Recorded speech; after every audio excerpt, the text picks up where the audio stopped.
Malam Mutia, nama saya Rafa Ramadhan Sastra dari kelas 72. Hari ini saya akan mempresentasikan tentang bab 6 ekologi dan keanekaragaman hayati Indonesia. A. Bagaimana pengaruh lingkungan terhadap suatu organisme. 1. Lingkungan makhluk hidup. Lingkungan mengacu pada segala sesuatu yang berada di sekitar organisme. Itu dapat dikategorikan sebagai lingkungan tanah, terestrial, atau lingkungan air, akuatik. Apapun lingkungannya, kemampuan organisme menopang hidup tergantung pada faktor-faktor tertentu yang dapat diklasifikasikan sebagai benda tidak hidup abiotik atau benda hidup biotik. 2. Lingkungan abiotik. Tuhan yang hidup pada daerah tertentu sangat tergantung kepada faktor hidup abiotik. Jadi baik hewan maupun tumbuhan tergantung pada faktor abiotik, misalnya cahaya, suhu, air, kelembapan udara, pH, dan salinitas. 3. Lingkungan biotik. Kehidupan suatu organisme juga sangat berpengaruh oleh keberadaan faktor biotik, seperti tumbuhan, hewan, atau organisme lainnya. Interaksi antara organisme ini mungkin bermanfaat atau bahkan merugikan bagi organisme itu sendiri, dapat terjadi secara langsung maupun tidak langsung. Interaksi antara makhluk hidup ini dapat berupa kompetensi, predasi, atau hubungan interaksi lainnya. Bagaimana interaksi antar komponen penyusun suatu ekosistem. Ekosistem adalah suatu sistem di mana terjadi hubungan interaksi saling ketergantungan antar komponen-komponen di dalamnya, baik yang berupa makhluk hidup maupun yang tidak hidup. Ilmu yang mengkaji hubungan saling ketergantungan antar makhluk hidup dan tak hidup di dalam suatu ekosistem disebut ekologi. Dalam konsep ekologi terdapat tingkat organisme kehidupan mulai dari individu, populasi, komunitas, ekosistem, bioma, dan biosfer. Ekosistem pada interaksi antar makhluk hidup itu di suatu wilayah dengan lingkungannya yang saling mempengaruhi. Misalnya ekosistem danau terdiri atas organisme yang segala benda yang ada di dalamnya. Bioma adalah ekosistem yang sangat luas dan memiliki vegetasi tumbuhan yang khas. Biosfer adalah lapisan bumi yang di dalamnya terdapat kehidupan. Terdapat banyak tempat hidup di dalam sebuah bioma. Tempat hidup suatu organisme disebut sebagai habitat. 2. Aliran energi. Setiap makhluk hidup memerlukan energi untuk melakukan berbagai aktivitas kehidupan. Hewan mendapatkan energi dengan cara memakan tumbuhan dan hewan lainnya. Adapun tumbuhan mendapatkan energi dari cahaya matahari melalui proses fotosintesis sesuai hukum kekekalan energi. Energi tidak dapat diciptakan atau dimusnahkan, tetapi dapat diubah dari suatu bentuk ke bentuk lainnya.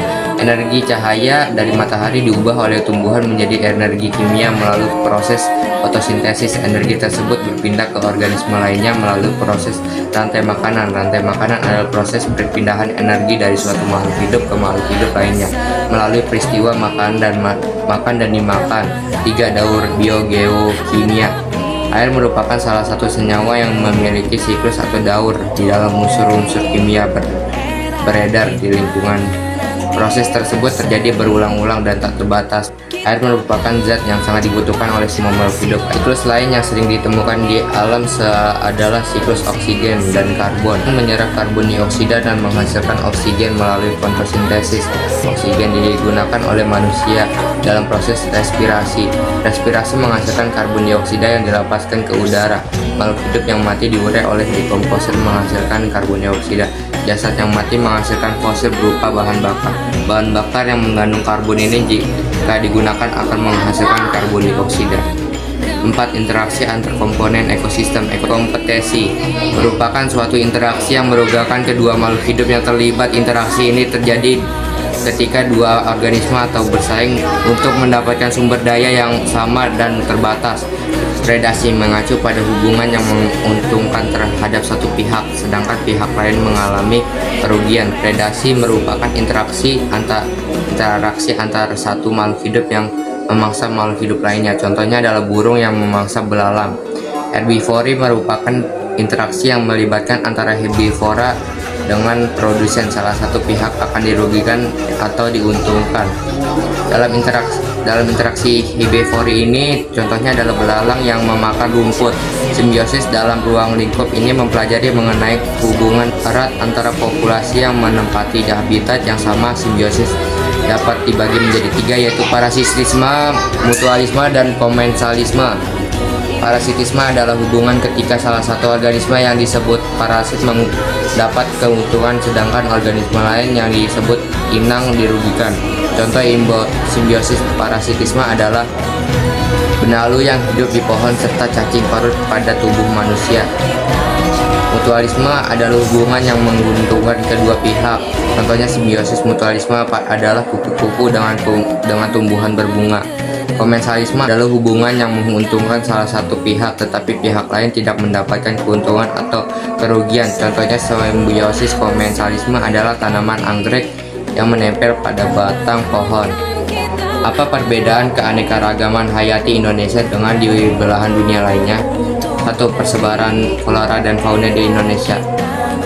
Wallace membagi persebaran fauna di Indonesia menjadi dua wilayah, yaitu fauna wilayah barat orientalis dan fauna di timur australis. Adapun Weber membagi persebaran fauna di Indonesia menjadi tiga wilayah, yaitu fauna wilayah barat, peralihan, dan timur. 2. Ancaman keanekaragaman Indonesia. Banyak flora dan fauna khas Indonesia yang terancam eksistensinya akibat kegiatan manusia dan bencana alam seperti penggundulan hutan, deforestasi, kebakaran hutan, banjir, dan kekeringan. Untuk bagaimana pengaruh manusia terhadap ekosistem? 1. Pertanian dan produk pangan. Salah satu kegiatan manusia yang telah dilakukan selama ribuan tahun adalah bercocok tanam untuk menyediakan kebutuhan pangan. Kegiatan manusia di bidang pertanian turut mengaruhi ekosistem di dunia. 2. Kerusakan habitat. Perkebunan bukanlah habitat alami. Perkebunan merupakan salah satu faktor penyebab hilangnya ekosistem alami. Banyak hutan ditebang di Indonesia untuk diubah menjadi lahan perkebunan, diantaranya untuk lahan kelapa sawit. Dampaknya banyak jenis tumbuhan dan hewan yang terancam punah. 3. Populasi. C adalah masuknya zat-zat beracun ke dalam lingkungan sehingga mengganggu keseimbangan lingkungan alamiah. 4. Konservasi. Kegiatan manusia yang dapat memperlambat kepenuhan organisme adalah dengan melakukan kegiatan konservasi. Kegiatan berwawasan lingkungan dapat memperlambat penurunan keanekaragaman hayati. Mengapa harus dilakukan konservasi keanekaragaman hayati? 1. Manfaat konservasi. Konservasi merupakan suatu kegiatan manajemen antara kehidupan manusia dengan sumber daya alam agar cipta kehidupan bisa tetap dipertahankan dan dilestarikan. 2. Metode konservasi. Secara umum, metode konservasi lingkungan dibagi menjadi dua, yaitu konservasi secara in situ dan ex situ. Metode konservasi in situ adalah upaya pelestarian keanekaragaman hayati baik berupa flora ataupun fauna yang dilakukan habitat asli spesies tersebut. Metode konservasi ex situ adalah upaya pelestarian keanekaragaman hayati yang ada di habitat aslinya. Sekian dari presentasi saya. Wassalamualaikum warahmatullahi wabarakatuh.